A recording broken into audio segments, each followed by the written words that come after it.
It's time for the Rick Smith Show. Now, here is the voice of the working class, Rick Smith.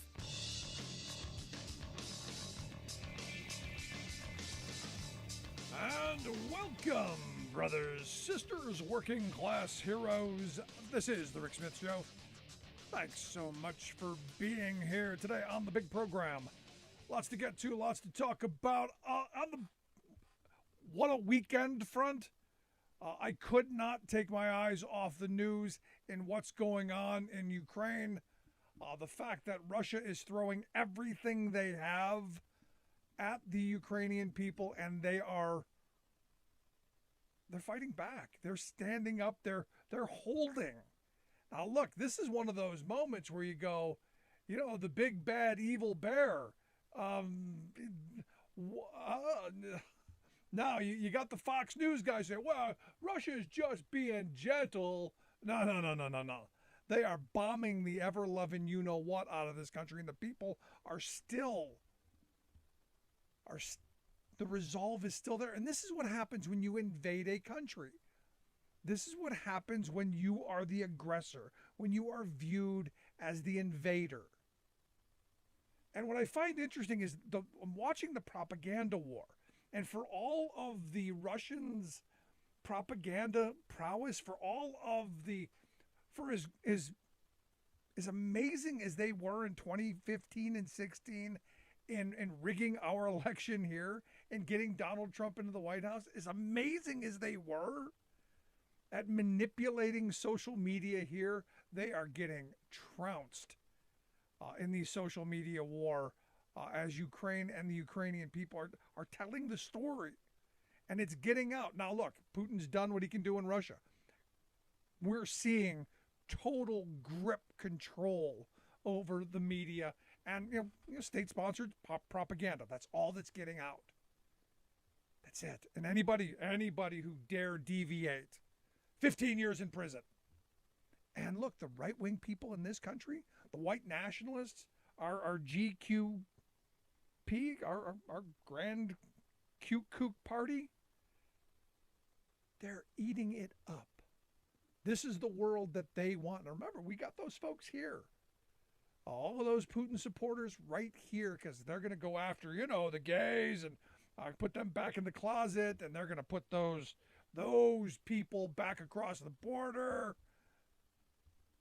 Got to get those women back where they belong, having babies. Yeah, it's gonna be utopian, white nationalist, conservative, crazy paradise. It's really bizarre, but we've got them here. What I've been paying attention to, though, is the changing message. A lot of things coming out of Russia. A lot of things coming out of this. The message, though, today, in fact, the spokesperson for Russia came out and said that it'll all stop. We'll make it all better. We'll make it all stop if Ukraine agrees to never join NATO, gives us Crimea, and the world recognizes we get to keep it. It's ours. We put the flag in the ground. It's ours. Recognize these other two regions as independent. Cease all military actions. This happens, we'll stop immediately and we'll end it immediately. And you look at these two regions, they're pretty sizable areas to just go, okay, you can have it. And, as I'm listening to him go, well, what happened to the Nazi thing? Oh, yeah, that got lost. Because the Nazi thing, I think it was just kind of to inflame, just to kind of go, oh, there's Nazis. Now, as we find out, Putin has been targeting civilian targets. I said, hey, yeah, come on over this way. We'll have a corridor for humanitarian escape, so civilians can leave, and then bomb that. And what they're saying now, possibly war crimes. And good, about damn time. And let's hope this time we actually follow through. Let's hope this time we actually do something. Now, here's the weird part of this. And again, as I come back to this, I get Putin, maniacal dictator, authoritarian, wants to get the old gang back together. I get that. I get, horrible, murderous dictator. Get it. Knew that all along. Nothing new. Even Donald Trump said, yeah, he's a murderer. Yeah, a lot of murders out there. Trump gave his spiel over the weekend to a bunch of Republicans at a Republican funder event somewhere in New Orleans. And, he went on about how much he just loved Kim Jong-un. Loved him. Loved the fact that the generals and the aides cowered when he spoke. They snapped to attention whenever he was in total control. Again, understand that's what he wants. When he walks into a room, everybody better snap to control, better snap to attention, pay attention, salute, all that stuff. Better give him his due. And he said, I looked at my people and said, I want my people to act like that. Really? I mean, he said this out loud. And again, there are a lot of people who've wanted this, just never said it out loud. And again, there's a lot of things that, remember, this guy was president. This guy is supposed to understand diplomacy. This guy is supposed to understand stuff. He doesn't. This guy's supposed to understand democracy. Doesn't. Remember, he hired the best people. Only the best people. And then fired them all. And then they all came out and said how horrible he was to work for. But they were the best people. But he also said something that, again, grabbed my attention. Because remember, the whole spiel was what his normal spiel is. The election was rigged. I was cheated. The same whiny kind of stuff. No, Vladimir Putin would have never done this if I was in charge. Nonsense. He did go on to say global warming is a hoax, and even if it is real, we could get some new waterfront property out of it. Yes, the president said that. But the amazing part to me is that he said this out loud, out freaking loud. Quote, and then we say, China did it. We didn't do it. China did it. And then we start fighting with each other and sit back and watch. His idea, grand idea for this statement. Take U.S. planes, put Chinese flags on them, and bomb Russia. Yes, a U.S. president thought it was a great idea, to use a U.S. plane, put a Chinese flag on it, and bomb Russia, and then go, he did it, and then actually think someone's going to buy that. And this guy wants to be president again. And you know what? There are so many freaking stupid people out there who will vote for him because they'll go, that's tough. That's a tough guy right there. He knows how to get things done. You know why? Because I didn't find that story. Someone emailed that to me. Said that's what we should do. And that person votes. That's scary stuff. I'd love to hear your thoughts. Got a lot to get to today on the Russia front. A lot to get to on inequality. A lot to get to. Your thoughts. Going to take a quick break when we come back and talk about what's going on the ground in Ukraine. If you're just joining us, make sure you grab the podcast so you never miss a minute. Back with your thoughts. 1-866-416-RICK. 1-866-416-7425. This is the Rick Smith Show. We're working people. Come to talk.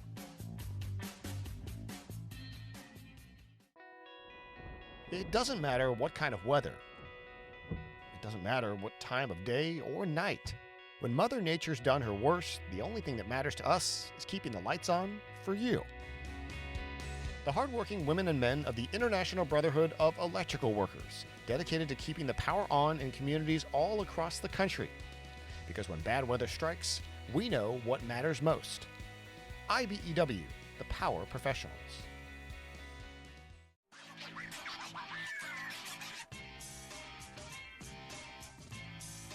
I gotta tell you, I'm still shocked. The former guy. If I were president, this would have never happened.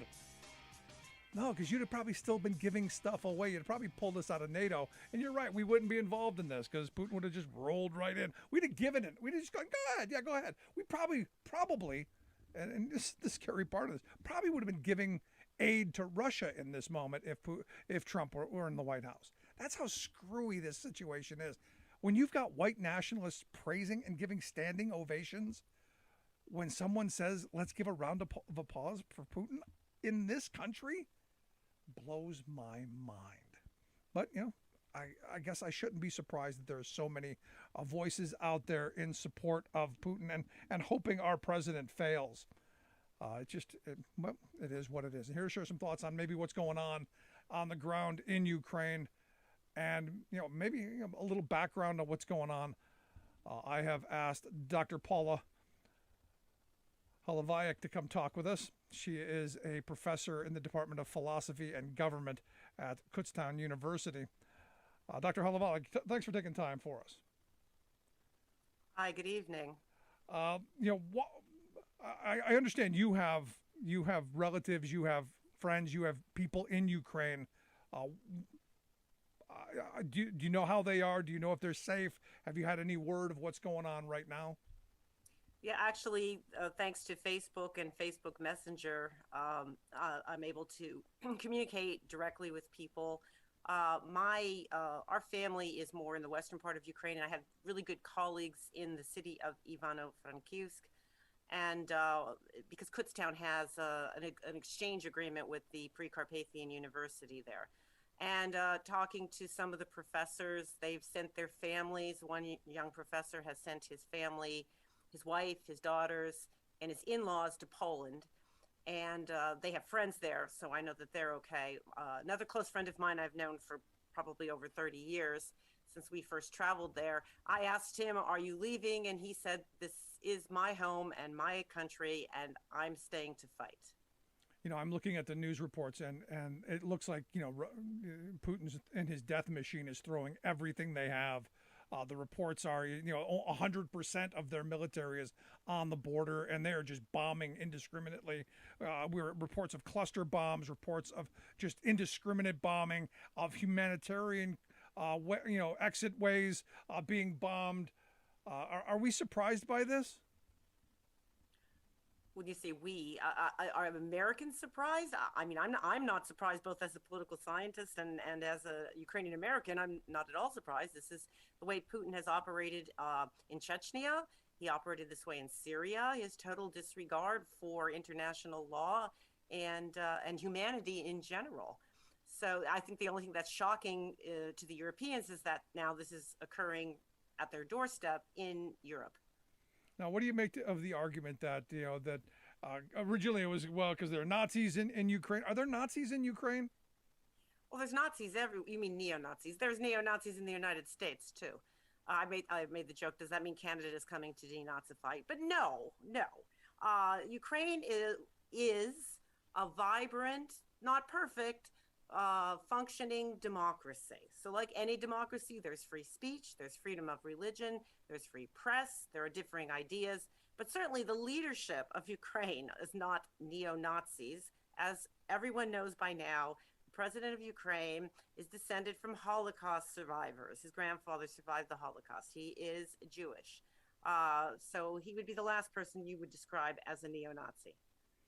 So, because I'm looking at this and I'm looking at the propaganda coming out, and because there's so much that people don't know about that region, and now it's on the front page. And look, the propaganda war, the media war, the misinformation war, especially here in the U.S. where we've got the Fox channels and all of these right-wing cable outlets and these outrage merchants who keep filling our radio airwaves with it's Ukraine's fault in some way. It's our fault.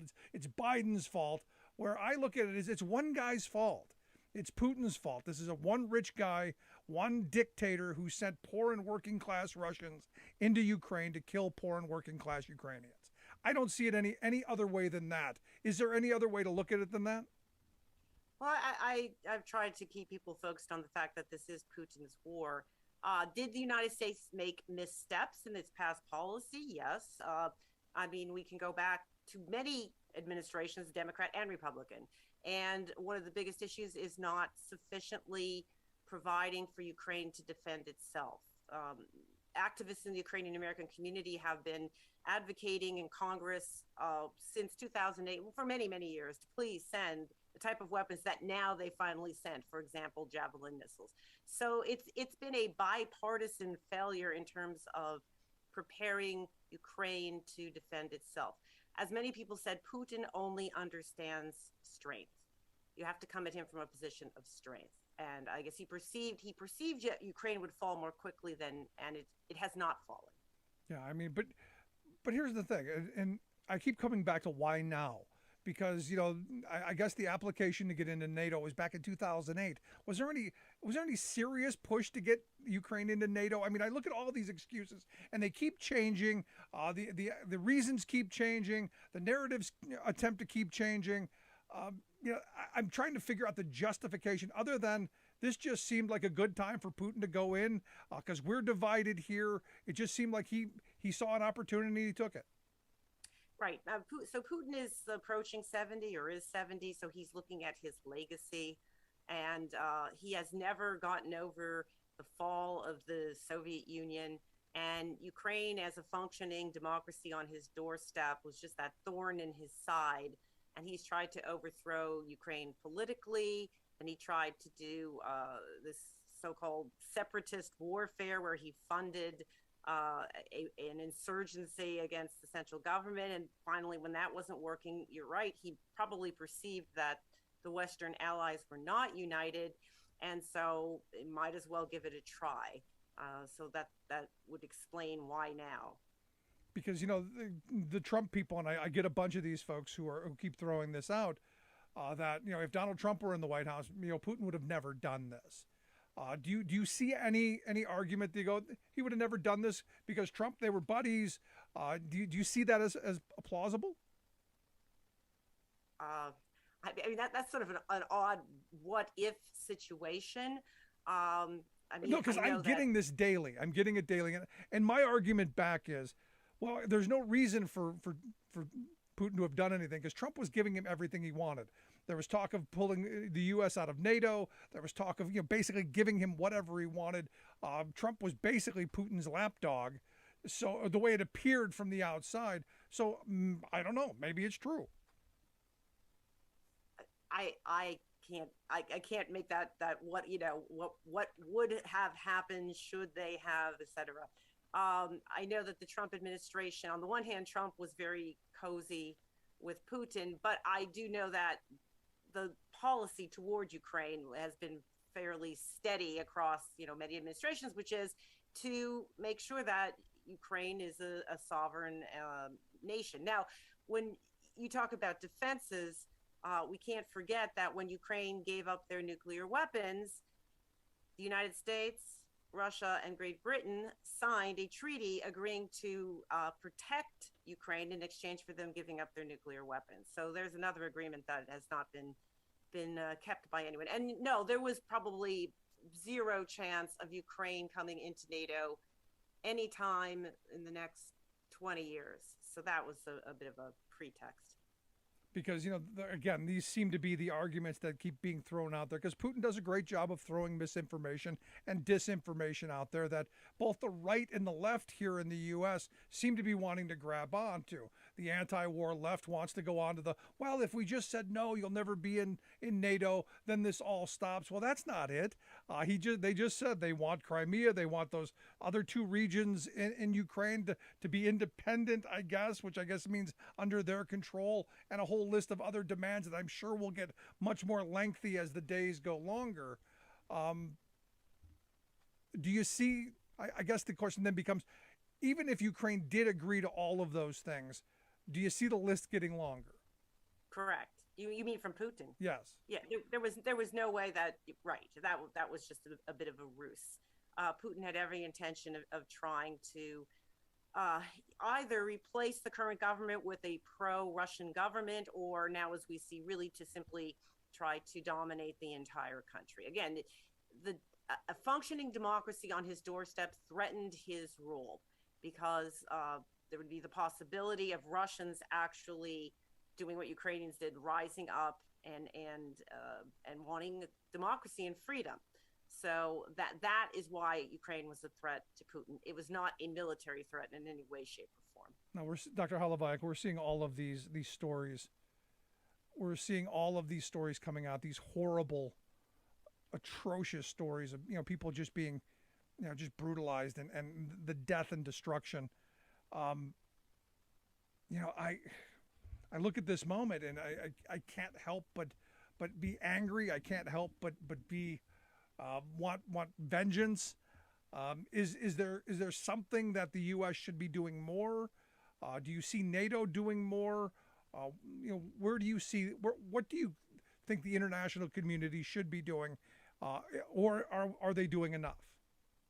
I mean, I'm a positive side. I'm happy to read and hear and understand that there's a ton of anti-tank and anti-aircraft weaponry. I think I did hear Lieutenant Vinaman talk about we need to send in more drones. That a no-fly zone doesn't have to be American pilots and planes, but perhaps making sure that more unmanned drones are there would be a way to create a technological no-fly zone. I also heard another American military expert talk about a humanitarian no-fly zone just to enable people to be evacuated.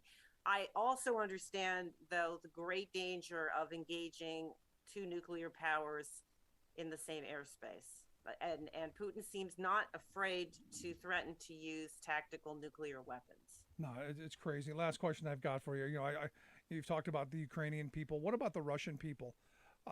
We've seen reports of, there are protests in the street. We've seen reports of thousands of people being arrested. But on the other side, we're now seeing this Z thing coming up. We're seeing this kind of nationalism popping up.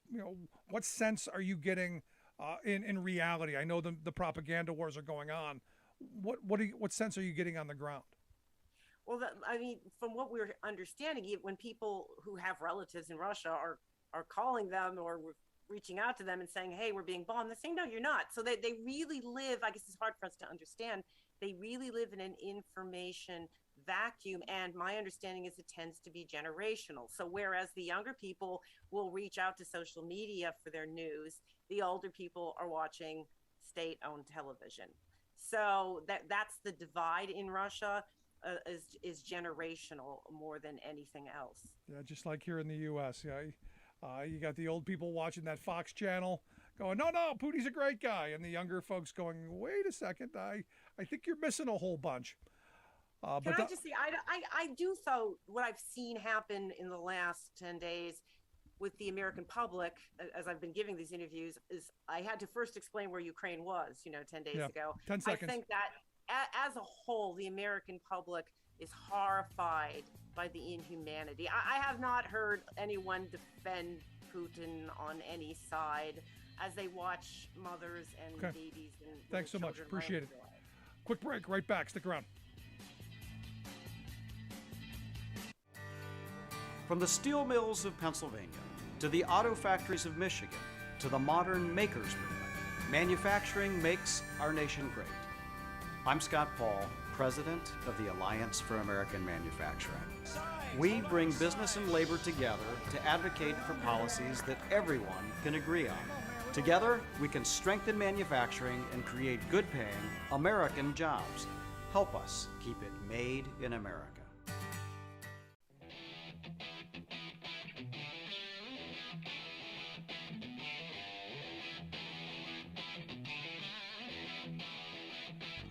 Welcome back to the Rick Smith Show. Now, here is Rick Smith.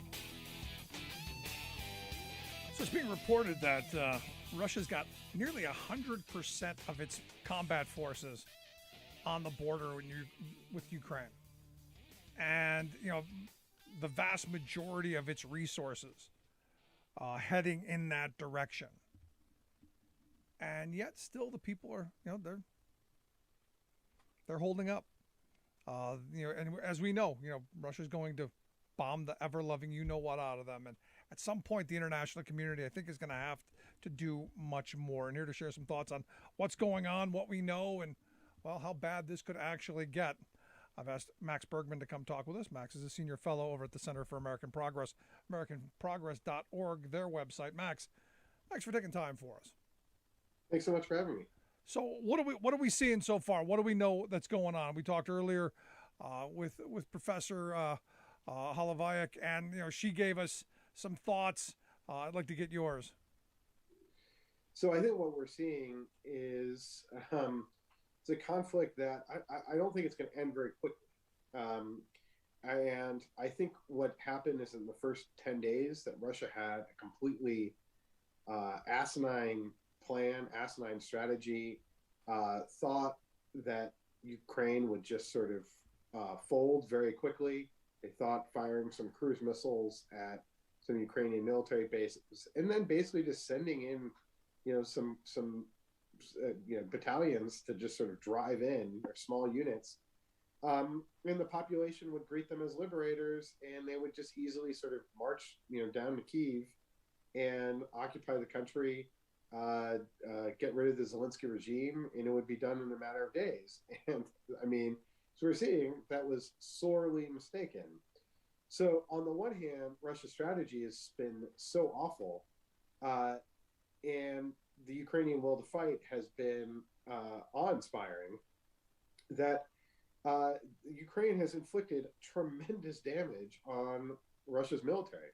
I mean, the vehicles that have been lost, the casualties. But that said, this is still the Russian army. And I think there may be a little bit too much triumphalism right now about Ukraine winning. It's too early to say who's winning and who's losing. I mean, I don't think there is any sort of clear path to victory for Russia, even if they were to take Kyiv tomorrow and Zelensky would be captured. I still don't think they quote unquote win, because then they have to occupy and rule the country that is going to, I think, rise up and revolt. Right. So there's no path there. But, what we're seeing militarily is the Russians are making gains on the ground.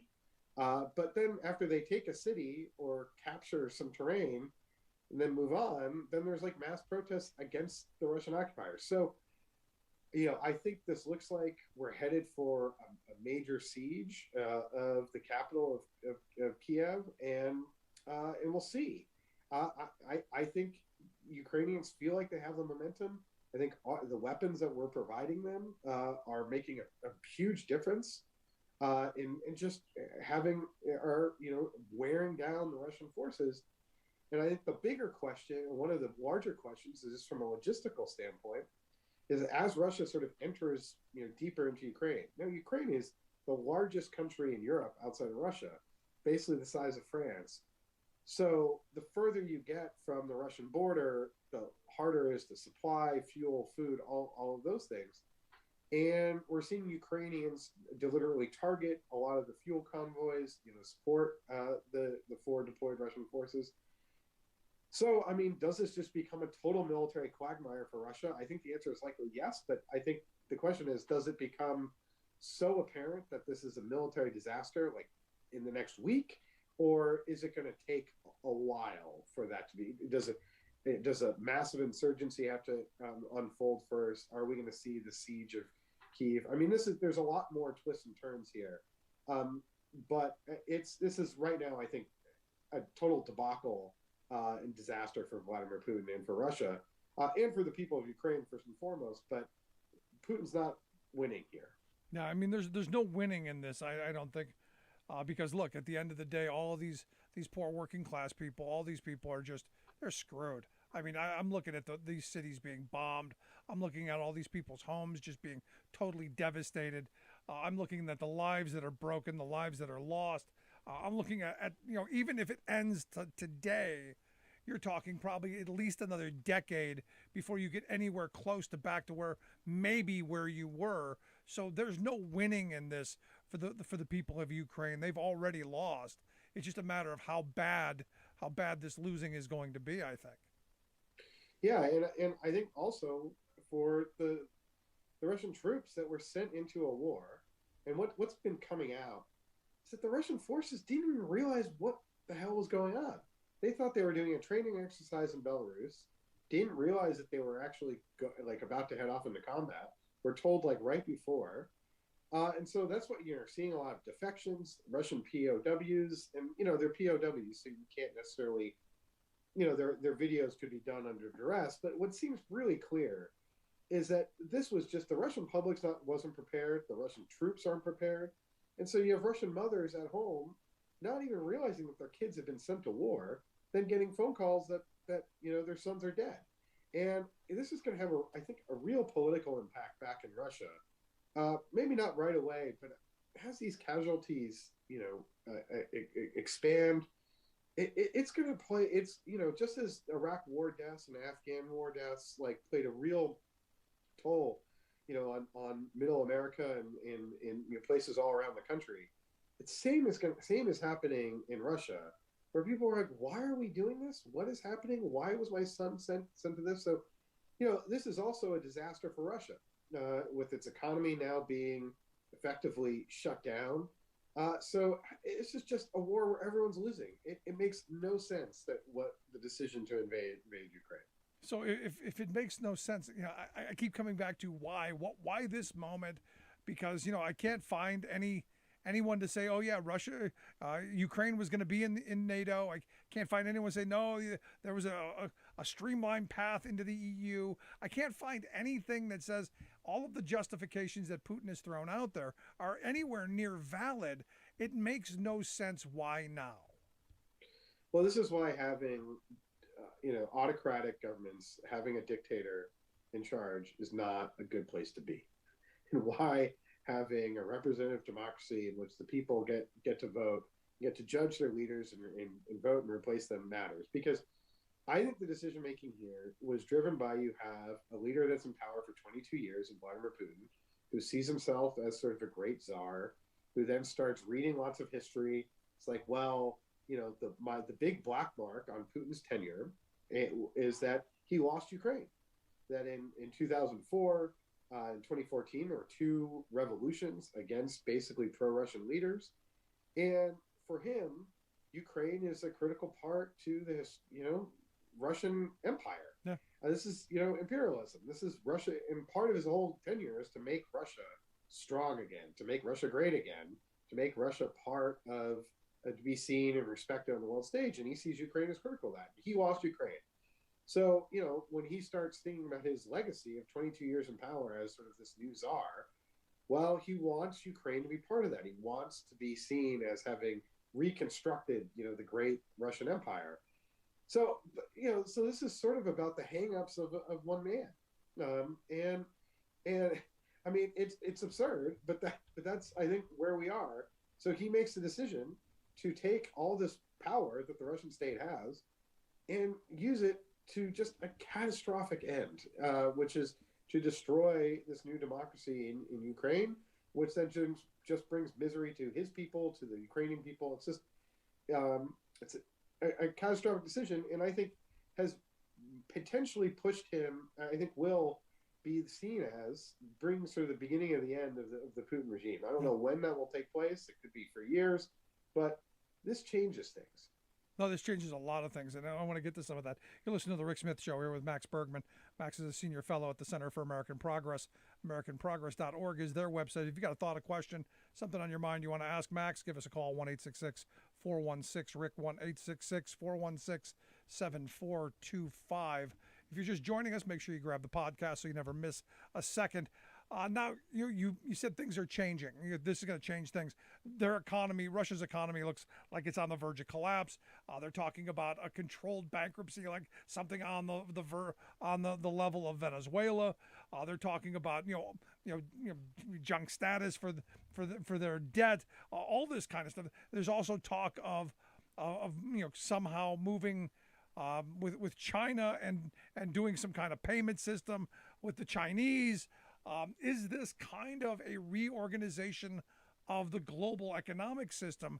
That the BRIC countries wanted to have their own way of having currency away from the dollar. Is this kind of a hurry up move potentially to get to that?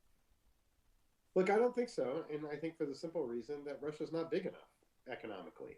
Russia may be a big military power. It's got as many nuclear weapons as we have, but geographically, it's a huge country. It's a huge energy exporter, but it's ultimately the economy the size of Italy. So, I don't think we're going to see, massive remaking of the global financial system to accommodate an autocratic leader who just made a crazy decision.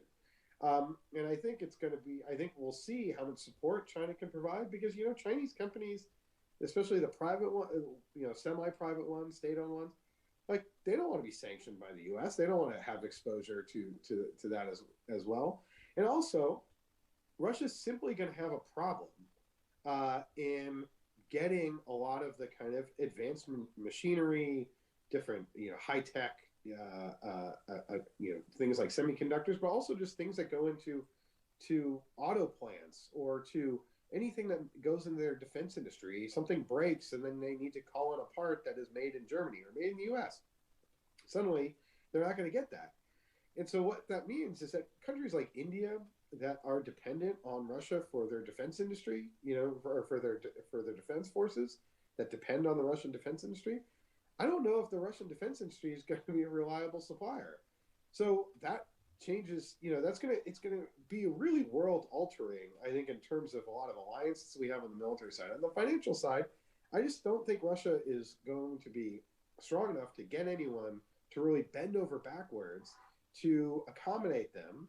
So so this is where I think the pressure really builds. Like, the only response that Putin can have to the economic deprivation that is coming to Russia is through basically a totalitarian crackdown. And that's what we're seeing is this sort of that anyone that says anything against the war can be sentenced to jail for sort of treasonous charges for I think up to 15 years. So that it's quite serious. It closed down media, radio stations, and TV stations. No, Russia was a highly autocratic country, but it wasn't a totalitarian country. And there's a difference, right? Where people could sort of speak out, you could sort of tweet. There was not free speech, but it was like you sort of knew where the boundaries were. But now that has totally changed, no. And I don't know if a Russian society that had sort of become used to being on Facebook and Twitter and access to the West, then suddenly you're completely cut off. You can't get on airplanes right now to really leave the country.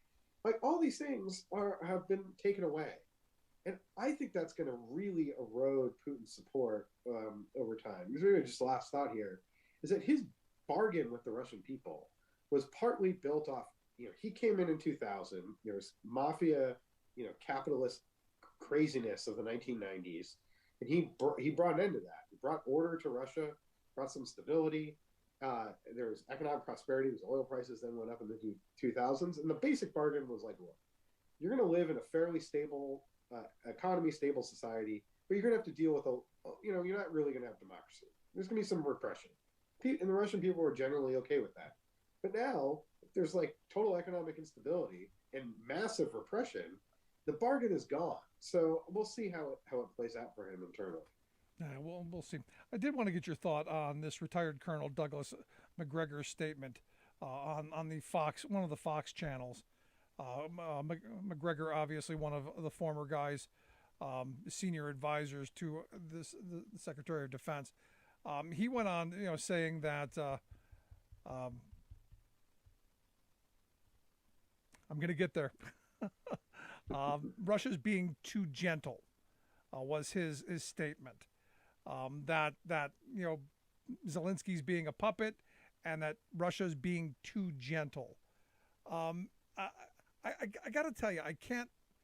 Having watched the videos over the weekend, having seen the bombs being dropped, seeing basic carpet bombing of that country, I don't know that that's something I would have said. Yeah, it's just an abhorrent comment, and it's shocking to me that guy served in the U.S. government, served in the U.S. military, and would make such a comment. Anyone that saw the front page of the New York Times with the death of a family that was trying to flee, which they believed was a humanitarian corridor, and then were bombed and died there on the pavement.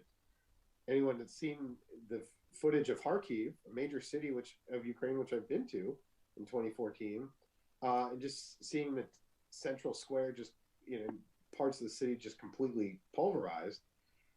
No, I don't think Russia is being too gentle. And the notion that Zelensky is a puppet, I mean, the guy won a democratic election with 75% of the vote. It just is, it's a completely idiotic comment. It's a completely obscene comment. And, unfortunately, I think that is, maybe McGregor has a hotline to Vladimir Putin, because I think that's sort of channeling probably where Russia is headed and where Vladimir Putin's going, which is that they've run into massive problems. Their initial strategy didn't work. And now they're going to resort to doing what they did in the Chechen wars, which is to just obliterate cities and cause a humanitarian catastrophe. And I think that's what we all fear. That's what, we see coming toward Kyiv, because they can't really achieve their military objectives. And so Putin is just going to, try to bomb his way out of it. It's not going to work, but it's going to be a total tragedy. And it's going to be something that I think is going to completely, even, if the world is shocked now, it's going to be very, the reaction after if Russia does what we all fear it will do. I think we're going to start seeing massive efforts to really go after Russian oil, Russian gas, and really just essentially embargo the country. But that comment is just beyond the pale. What more should the U.S. be doing? I mean, I have a lot of friends who are, on all sides of the issue. I said from the beginning, I have no interest in sending U.S. troops in the event that we start that what you're saying is probably going to happen. At some point, NATO, I think, has to potentially be involved. I'm curious what you think should happen, might happen. What do you foresee? So this is the tragedy and the problem of being in a conflict with a nuclear armed superpower, which is what the fight that Ukraine is in, is that provides a check on us. That provides a real limitation on what we can do. And we just have to recognize that is a really unfortunate reality of the nuclear age that we live in. And that if we, this notion of a no-fly zone, now it sounds really antiseptic, right? It's just sort of, we're just going to prevent planes from flying. But no, it means we're sending in U.S. boys to go and, fight Russian fighter jets. And then that means bombing Russian targets on the ground if they're operating anti-air. So it is, and then how we operate over a country the size of France to protect a no-fly zone. I mean, it's a massive undertaking, and one that Putin has warned could potentially lead to nuclear escalation. So we just have to realize that that's just not an option. We just don't have that ability. What we can do is what I think we are doing, and which is proving really effective, which is that we are arming the crap out of the Ukrainians. We are sending in massive amounts of weaponry, not stuff that is like, we look at Jane's Defense and like Patriot missile systems that are the sort of things that like the U.S. military operates. But no, we are sending things in that are very practical for the fight that Ukraine is in. Javelin missiles, which are anti-tank, anti-aircraft, Stinger missiles, but also just small arms, body armor, meals ready to eat. Because if you're sitting there on the front lines and you have no food, having something that maybe tastes bad, but you can just rip open a canister and have some calories is really useful. We are sending in the practical things that Ukraine needs to operate. And I think that's a lot of lessons learned, frankly, from past U.S. security assistance failures, where we're like, let's equip the Afghans with this new Air Force. Instead of just being like, okay, we need to train, and we spent 8 years training the Ukrainian military on how to fight, how to do command and control. We've given them things like secure communication so they can talk to each other without the Russians identifying. They were using Russian cell phones in like 2014, and so the Russians would just pinpoint them and destroy them. So we are providing really practical kit. And I think that's what we need to keep doing. And it just needs to be something that we keep doing. And this is, unfortunately, the Ukrainians fight. And it's not that we're not doing anything. I mean, we are taking a sledgehammer to the Russian economy. We've isolated Russia globally. The costs on Russia are just enormous. It's like, they're not going to be able to sustain this fight indefinitely. And so Ukraine has a real fighting chance here. But we just have to recognize there's a check, right? They have a hostage, which is called nuclear weapons. Yeah, and that's just something we have to respect. Now, that's a difficult argument to make to people, because I'm sure you saw the poll, as everyone else did, that 74% of the people are in favor of imposing a no-fly zone. which I said when I saw it, I go, well, that's potentially going, yep, we're ready for World War III. Yeah, I mean, look, I don't expect the public to say, like, I don't support enough. I mean, no-fly zones sound really fine. But if the question is, do you support a no-fly zone if it leads to a risk of nuclear war? The answer is probably no. And I think it's important to add that second part of the question. So, I think that is the reality that we're in. And let me just say, I think the Biden administration did an extremely smart thing by saying back in December that we are not going to send American forces to fight Russia because it just took it off the table. And right now, if that wasn't said, then I think you'd see a lot more demand for the U.S. to militarily engage. And it would be a reversal of Biden's position to create a no-fly zone. So I think being clear early on with the Russians, with the Ukrainians about where we stood, I think was exactly the right thing to do. And so it sucks. I think we have to just recognize that is it's a real and I get the Ukrainians are desperate to get us into this fight, and that's something we have to recognize. They are desperate to get us in this fight because we would be doing the same thing. Come and help us. Come and help us. They want America to just come in and just destroy the colony. But it's a nuclear age. Yeah, I don't disagree with you, Max. Max, I appreciate the time, man. Good stuff. Thanks. Thanks so much. Max Bergman, Senior Fellow there at the Center for American Progress. You can check out their website, AmericanProgress.org. And love to hear your thoughts. You can email me, rick@thericksmithshow.com. Thoughts, questions, comments, rick@thericksmithshow.com. If you're just joining us, make sure you grab the podcast there at thericksmithshow.com or wherever you get your podcasts. We've been farming the same farm for 3 generations, and it's just always been where I've wanted to be. Any farmer you talk to in Montana will tell you that the climate is definitely changing. The weather is way more extreme. We went from the wettest year we've ever had to this year with the worst drought we've had since the 80s. We've done everything we can to keep water going, but it got close to running out. Farmers can't afford the cost of climate change. Congress has to get this done.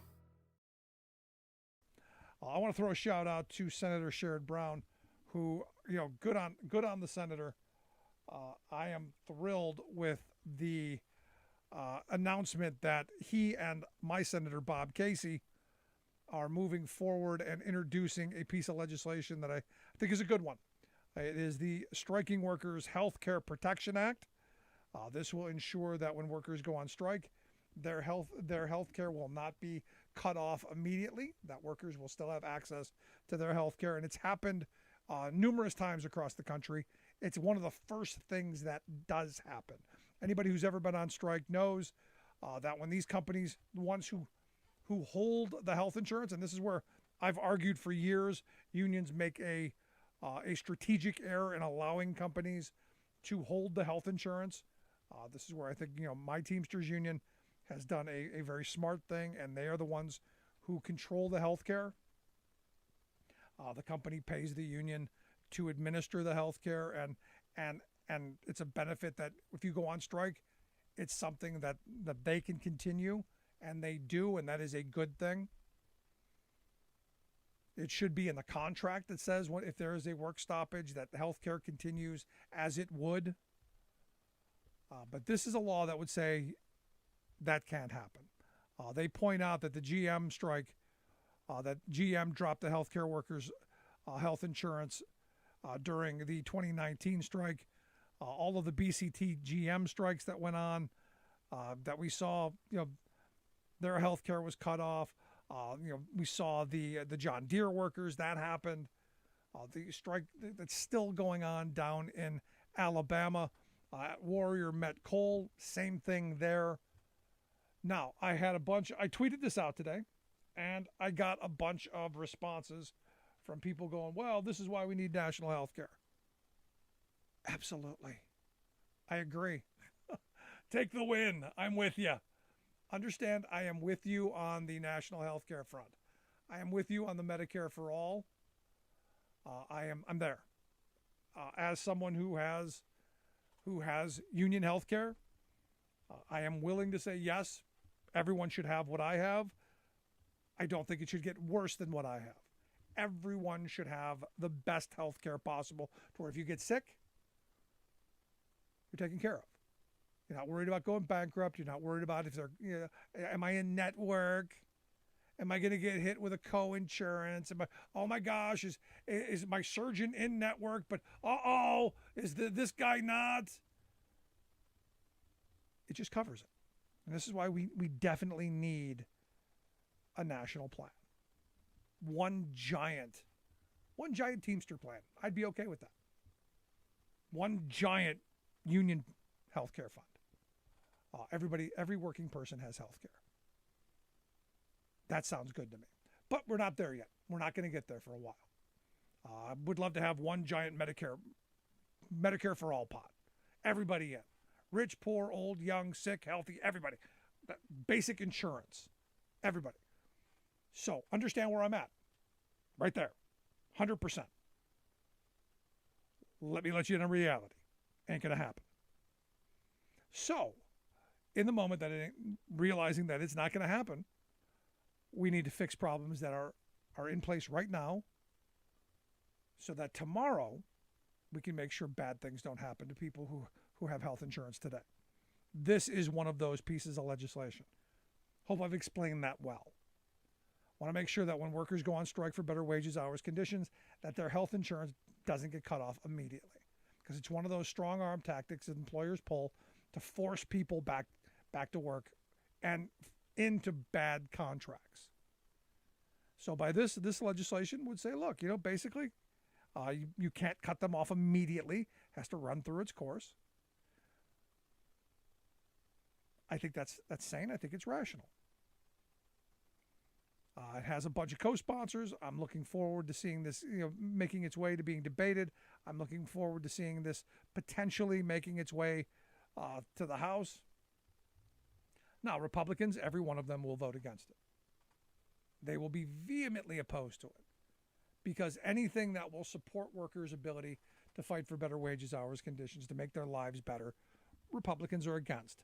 And this is where, in this moment, we are in a very polar opposite world when it comes to who's on the side of workers and who is not. Republicans right now are trying to pivot. They're trying to say, we care about you working stiffs. We care about you peasants. We don't want you to wear a mask. That's basically their argument. We want you to not have to wear a mask or get a vaccine. We want you to get sick and die. So you don't have health insurance. So we're okay with you getting sick. We're okay with you not having health insurance. We're okay with all that because you got freedom to get all that stuff. But we don't want to make sure that you have health insurance or be able to pay for any of that. We don't want to make sure that you have the ability to fight for better wages, hours, conditions, to lead a better life. No, can't have that. But this imaginary thing over here, that's the pivot. And we're in this moment where, we're going to hopefully see at some point more legislation like this. And I keep telling my Democratic friends, you need to stand up, step forward, and put forth things that are going to make people's lives better. Force Democrats to stand up and take a side. This must get a vote. And if there's a Democrat who votes against it, they got to go. To me, it's that simple. Because for too long, what's happened, and I go back to the reason that I started this one of the reasons I started this show. One of the reasons was, now obviously it was the balance, some measure of balance in the airwaves from the extreme right-wing dominance that dominates talk radio. But the other part of it is, for years I sat in union halls listening to politicians tell me about all the things they're going to do. And I tell the story all the time of the 2 times I met Barack Obama as a candidate. And both times he told me, we're going to get the Employee Free Choice Act and it's going to be better and it's going to be great. And we got nothing. He wasn't unique. There were a lot of politicians who told those stories. We're going to do this. It's going to be wonderful. We're going to make your lives better. And they never do.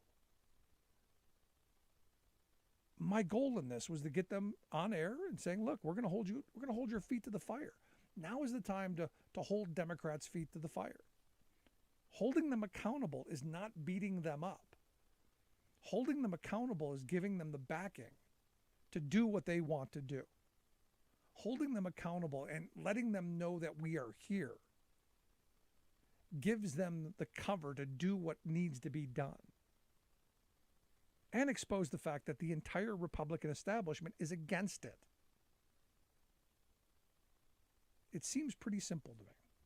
It seems pretty simple in this day that I've been doing this show 17 years now.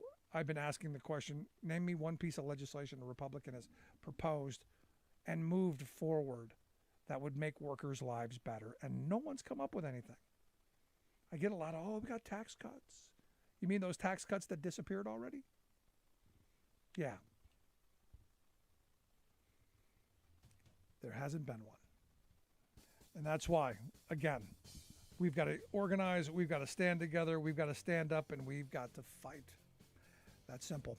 If you missed any of today's program, thericksmithshow.com, that's where you go to get the podcast, the Rick Smith Show app on the smartphone. Take the program on the go wherever you go. And as always, you can email me, Rick, at thericksmithshow.com. Thanks so much for being here. We'll see you back here next time.